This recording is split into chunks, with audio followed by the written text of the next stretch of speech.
रिश्तेदार वो लोग जिन्हें तुम्हारे घर आने का बस एक छोटा सा बहाना चाहिए। तुम दोपहर में अपनी प्यारी मीठी नींद लेने जा ही रहे होते हो कि अरे बेटा मैं थोड़ा पास में ही आया था तो सोचा तुम्हारे घर आ जाता हूँ।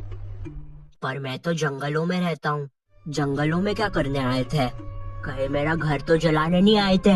जैसे तुमने मेरा फ्यूचर जलाया मेरे घर वालों को मुझे इंजीनियरिंग करवाने का बोल के।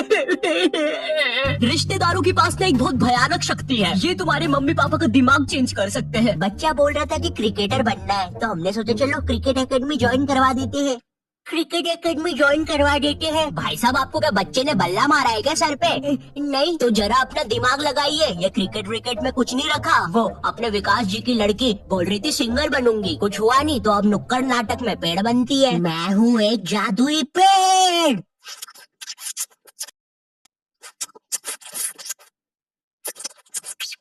क्या हम ये पेड़ का रोल हटा सकते हैं? वैसे भी ये नाटक खरगोश और नेवले की जुगलबंदी के बारे में है। और क्या मुझे कोई बताएगा इधर असली नेवला किसने छोड़ा? अब हमारी फैमिली में एक रिश्तेदार ऐसा होता ही है जिसे ना बहुत जोर से ज्ञान देने की आदत होती है। इसे लगता है कि पूरे ब्रह्मांड का ज्ञान ना इसके पास ही है और इनका मन पसंदीदा काम होता है लोगों को एडवाइस देना। तुमने 10th पास करी, अब सब्जेक्ट कौन सा लेना है वो ये बताएंगे। तुमने कॉलेज पास करा, अब नौकरी कौन सी करनी है वो ये बताएंगे। फैमिली में कोई बीमार है, उसका इलाज ये बताएंगे। फैमिली में कोई मर गया, इलाज इनने बताया था, पकड़ो। अब करियर चुनते समय भी ना ये लोग अपनी टांग बहुत अच्छे से अड़ाएंगे। पापा मुझे गेम बनाने वाला बनना है। अरे बेटा जिंदगी एक पूरा गेम ही तो है। भाई साहब आप इसको बनाओ डॉक्टर, बहुत स्कोप है। मतलब इसकी माँ का मुंह में रजनीगंधा और कदमों में दुनिया। नहीं पापा डॉक्टर तो नहीं पापा, इतनी पढ़ाई से तो मजदूर बन जाऊंगा मैं, लेकिन डॉक्टर से। मुंह में रजनीगंधा कदमों में दुनिया, क्या बात कहे आप? बाबू नहीं भाई साहब, हाँ मुंह में रजनीगंधा कदमों में दुनिया। इस वीडियो की स्क्रिप्ट लिखने वाले को तो चप्पलों से मार देना चाहिए। तुम्हें पता है रिश्तेदारों की नजर ना अपने बच्चे से ज्यादा दूसरे के बच्चे पे होती है। कल को अगर कोई कांड भी कर दोगे ना तो एक बार को पुलिस को नहीं पता चलेगा, लेकिन इन्हें जरूर पता चलेगा। अरे ऑफिसर मेरी दादी झूठ बोल रही है, मैंने उनकी 32 से पेट नहीं खुजाई। मिस्टर आयु यू आर अंडर अरेस्ट। लेकिन आपके पास तो मेरे खिलाफ कोई सबूत ही नहीं था। हाँ सबूत नहीं था, लेकिन अब है। मिलो तुम्हारे फूफे से। इनने बिजली के खंबे पे चढ़ के तुम्हारी क्राइम करते हुए फोटोज खींची है। हालांकि वो बात अलग है, खंबे से नीचे उतरते समय इनकी पैंट के साथ चड्डी भी फट गई, लेकिन उसका टेंशन तुम मत लो। पैंट और चड्डी दोनों सही सलामत दर्जी के पास पहुँच चुकी है। वो सुबह तक रफू करके दे देगा, शाम तक। और ये रही तुम्हारी फोटो। गिरफ्तार कर लीजिए मुझे। अब जब भी रिश्तेदार तुम्हारे घर आते हैं तुम्हारे मम्मी पापा तुम्हें उनसे बातचीत करने के लिए बोलते हैं और तुम्हें नहीं पता होता क्या बात करनी है। इतनी अजीब सिचुएशन बनती है ना उस समय। और बेटे कुछ नहीं अंकल, यूं ही।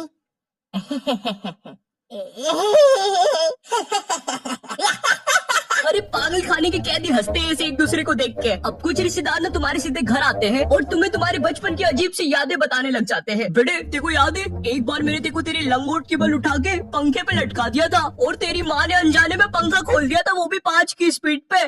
मरते मरते बचा था तू। उस समय तुम्हारे दिमाग में बस एक ही बात आ रही होती है, कौन है ये आदमी और बचपन में ये मुझे क्यों मारना चाहता था। बेटे याद है एक बार तू खुले में मूत रहा था तो तेरे को एक बंदर ने आगे पकड़ लिया था। इतनी बेकार यादें बताएंगे तुम्हें बचपन की, और पता नहीं बटवे के कौन से कोने में इनके पास वो फोटो भी रखी होती है।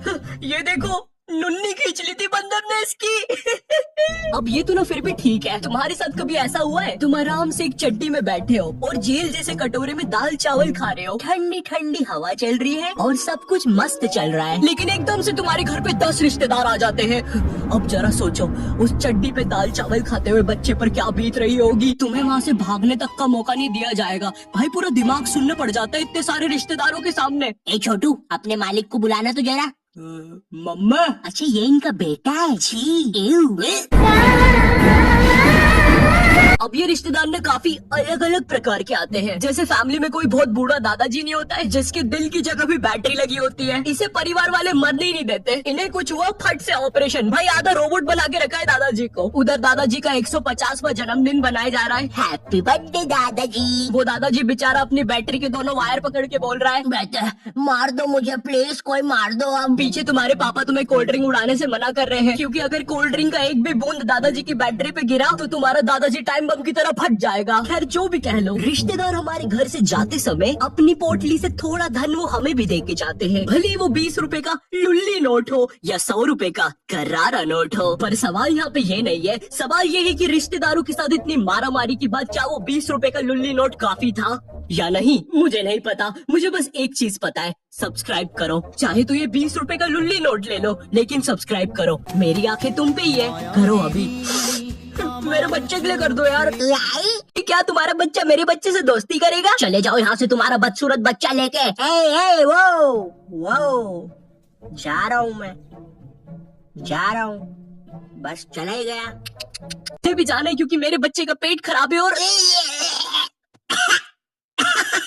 कर दी उल्टी।